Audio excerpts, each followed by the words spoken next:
पंडित मुकेश जी आज के हमारे इस कार्यक्रम के गेस्ट ऑफ ऑनर हैं और हमारा मार्गदर्शन करेंगे। स्वागत है सर आपका। फूक मार के वायरस भगा दिया आपने।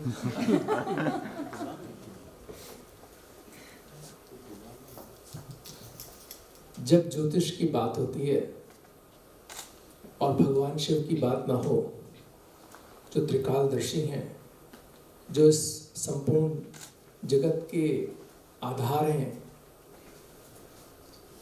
तो शुरुआत भगवान महाकाल के जयकारे से मैं करना चाहूंगा। बोलिए भगवान महाकाल की जय। देखिए, भविष्य में पूर्णतया झांक लेना ये संभव नहीं।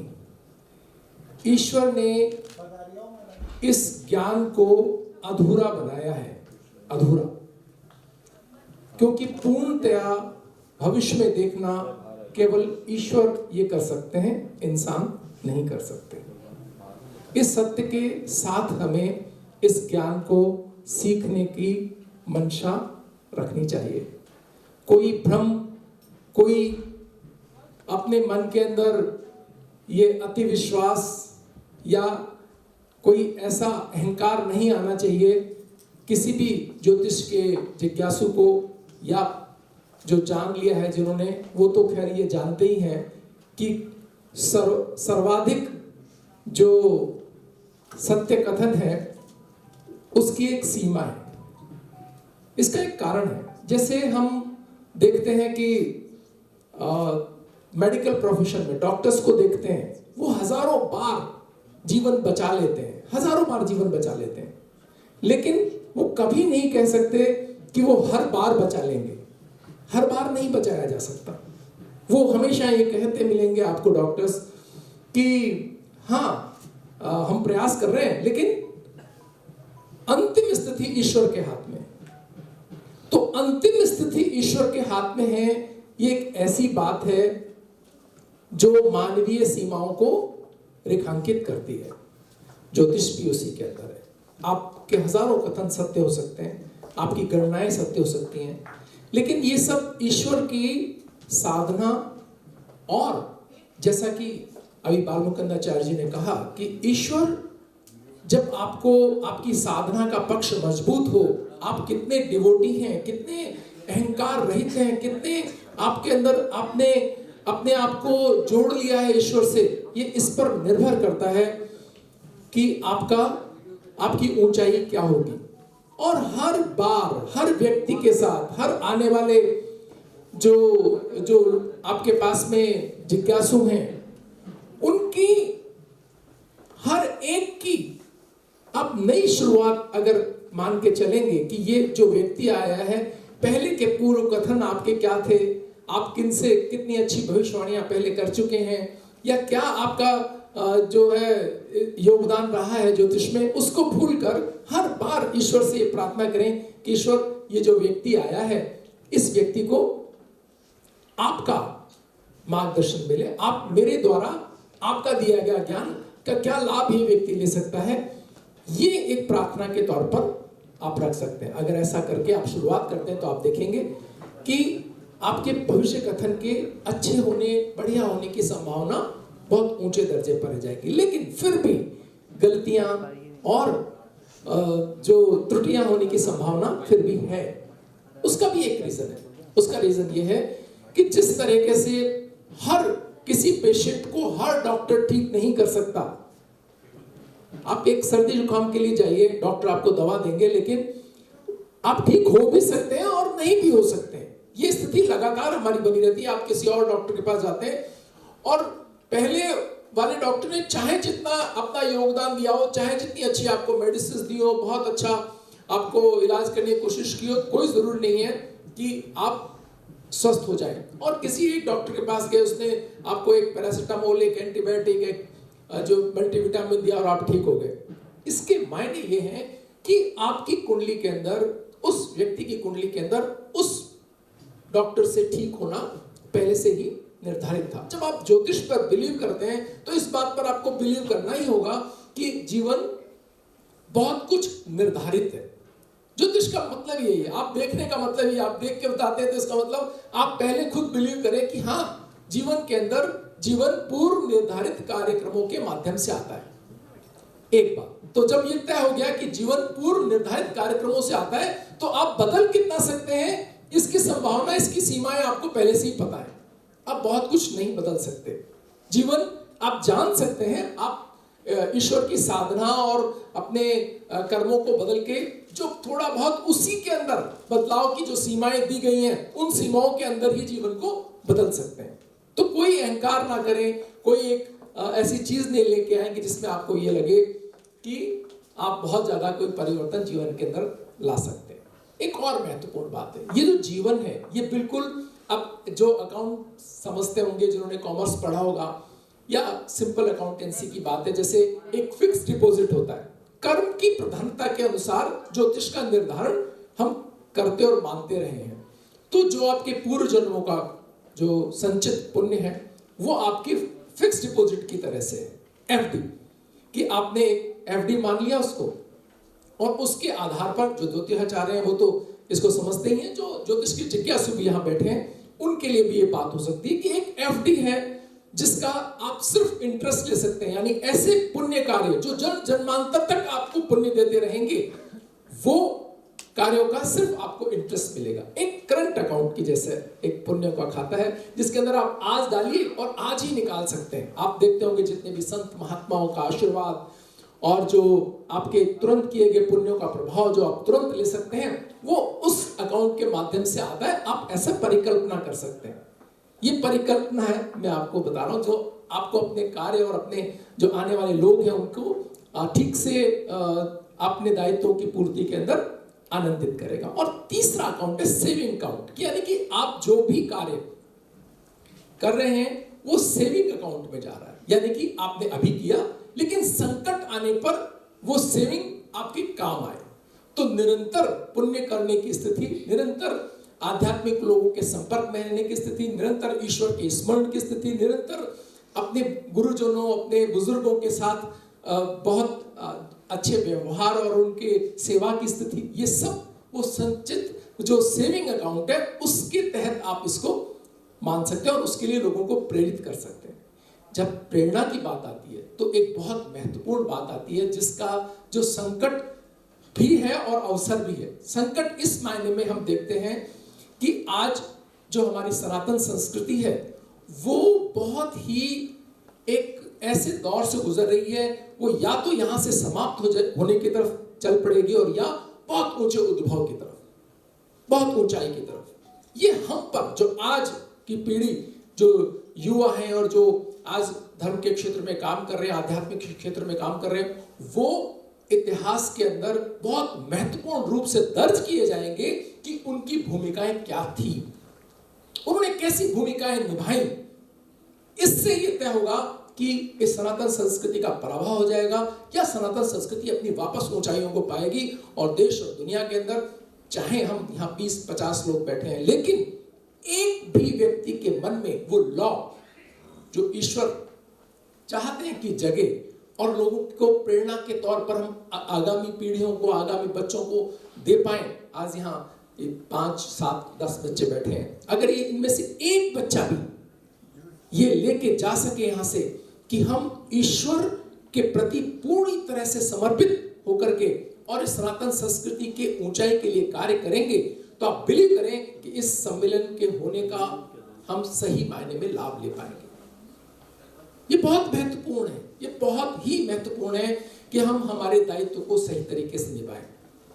अभी आप श्री विद्या के जानकार यहाँ बैठे, उन्होंने मुझे कहा कि सब ये 3 तरह से लाभान्वित कर सकती है। लाभ और हानि एक चीज है। जब आप ज्योतिष के क्षेत्र में हैं तो इसको मान लीजिए कि आपके लाभ पूरी तरह से पहले निर्धारित कर दिए गए हैं, तो उसके चक्कर में ज्यादा ना पड़े। अब उस एफडी को बनाने के उसमें रहें कि कैसे आप अगले जन्मों के लिए, आप देखिए जब भी कोई पुण्य कार्य किया गया, आपने रामचरितमानस पढ़ा हो, चाहे कोई भी धार्मिक ग्रंथ पढ़ा हो, जब भी किसी ने मांगा कि हे प्रभु आप हमारे पुत्र के रूप में आए और बड़े तपस्या और तपोबल किए गए, तो उनको वरदान क्या मिला, तुम्हें उस जन्म में उस कुल में वहां पर तुम इन लोगों के रूप में पैदा होगे, वहां पर मैं तुम्हारे पुत्र के रूप में जन्म लूंगा। यानी कि तुम्हें आज पुण्य का अर्थ तुमने आज किया है, लेकिन इसका फल कुछ जन्मों बाद जब परिस्थितियां होंगी। कौन सी परिस्थितियां? ये ग्रहों की स्थितियां, कि शनि इस स्थिति में होगा, क्योंकि भगवान राम को आने के लिए मंगल उच्च का, सूर्य उच्च का, शनि उच्च, ये उच्च के ग्रह चाहिए। आप समझिए कि कोई भी अगर व्यक्ति विशिष्ट कार्य करता है तो उसकी कुंडली में वो व्यवस्था चाहिए कि किस तरह से वो विशिष्ट कार्य कर सकता है। तो जब कोई मंगल उच्च का पंचम स्थान में लेकर के कोई बच्चा आपके पास पहुंच जाए तो समझ जाए कि खेल के जगत में ऊंचाई प्राप्त कर सकता है। जब कोई सूर्य दसम स्थान में उच्च का लेकर के आ जाए, समझ जाइए कि ये व्यक्ति निश्चित रूप से आईएएस अधिकारी या प्रशासनिक सेवाओं में बहुत ऊंचे दर्जे की स्थिति ला सकता है। जब कोई शनि केंद्र स्थानों के अंदर उच्च का या स्वराष्ट्र ताजा का, मान लीजिए कि तकनीकी क्षेत्र में वो ऊंचाई प्राप्त कर सकता है। जब कोई बृहस्पति उच्च का होकर के केंद्र स्थानों में आ जाए तो मान लीजिए वो जो वर्ड, जो अभी जैसे भी कहा कि कुछ भी कह देगा, चाहे ज्योतिष का कुछ ज्ञान नहीं हो उसको, उसने कह दिया जाओ तुम्हारा भला होगा तो भला होगा, क्योंकि संचित पुण्य पड़े हैं उसके खाते के अंदर। वो बोलेगा, वो जो कहेगा वो सत्य हो जाएगा। कोई उस ईश्वर कहेंगे तुमने चेक काट दिया, चेक तो ये क्लियर होगा भाई, क्योंकि तुम्हारे तो अकाउंट में संचित पुण्य पड़े।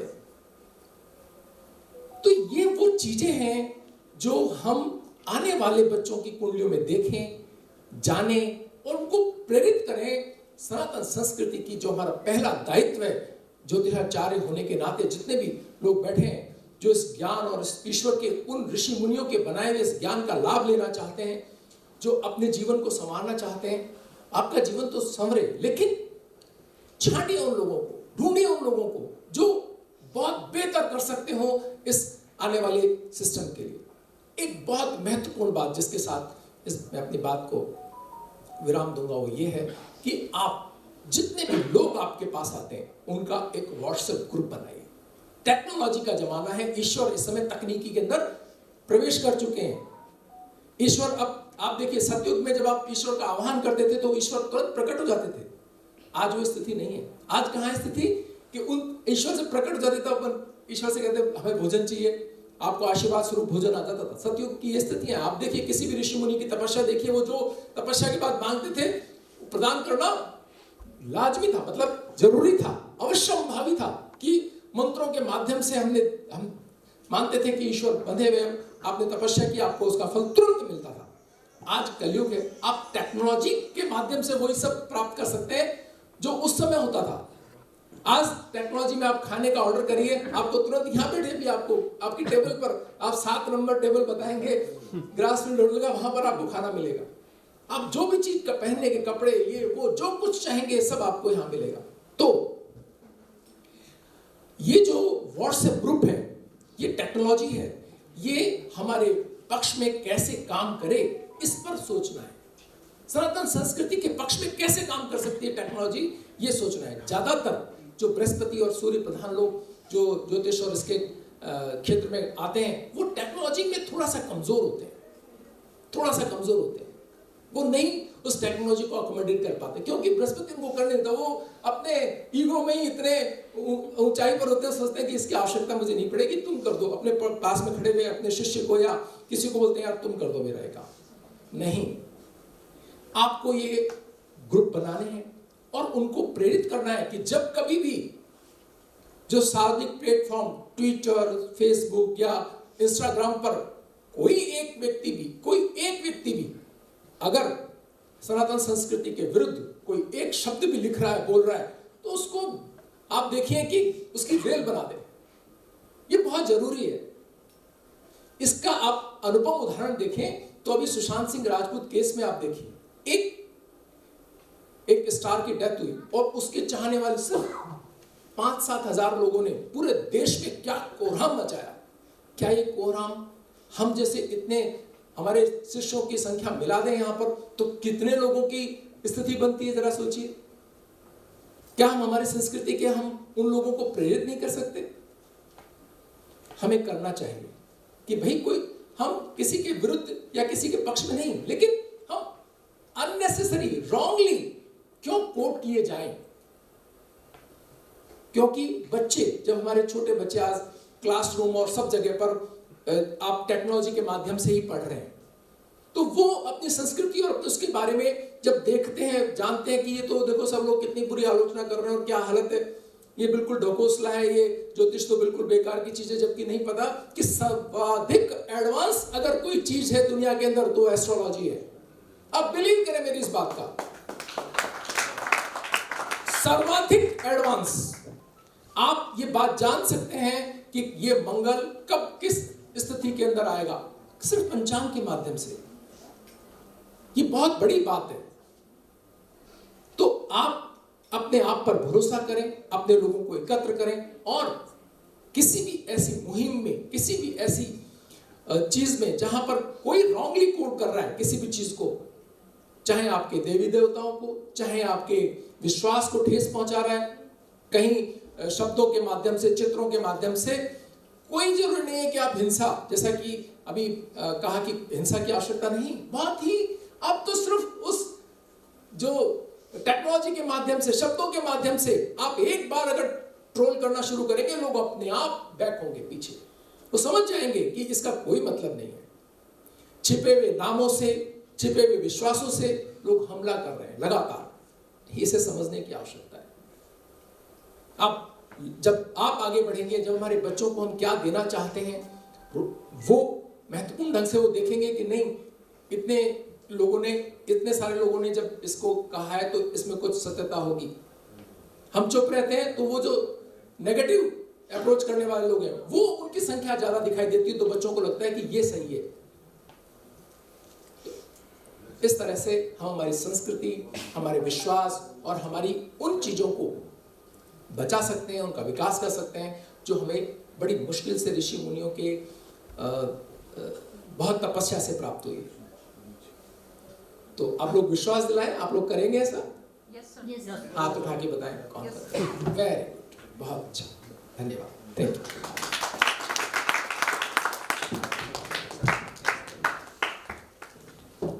पंडित मुकेश जी ने बहुत ही कम शब्दों में और हमें इस बात से आगाह किया, ये बताया कि तरीका बदला है, दौर बदला है, साधन वही है।